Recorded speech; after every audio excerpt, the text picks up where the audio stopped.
They arrived from the sale pretty much the day after they're sold. They arrive to us on transport.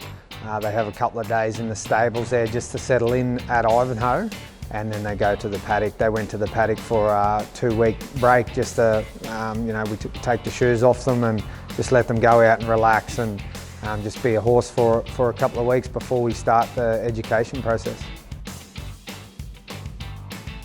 It's basically into the round yard. We start to teach them the mouthing process, so your steering and your brakes and that sort of stuff on the ground.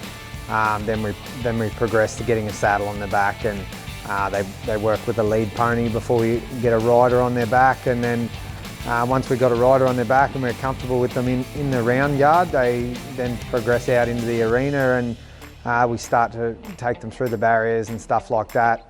And then in their last week, generally their last sort of 6 or 7 days, they come over to the training centre where they work together in a group on the track.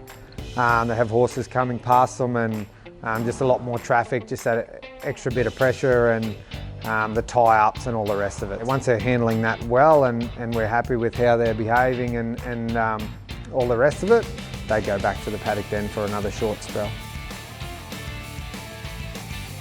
It'll be pretty much straight to the training centre, and we'll continue on from where we stop as a breaker. They'll have a couple of light days just to make sure that we basically blow the cobwebs out a little bit before we do put them straight back out onto the track. But then once we get them back out onto the track, they'll be working around in company, down through the barriers. We sort of work on a sort of month preparation, and at the end of that month we'll have them trotting and cantering out of the gates in a group, and just really starting to work on the beard and starting to really show a bit of confidence by the end of that preparation.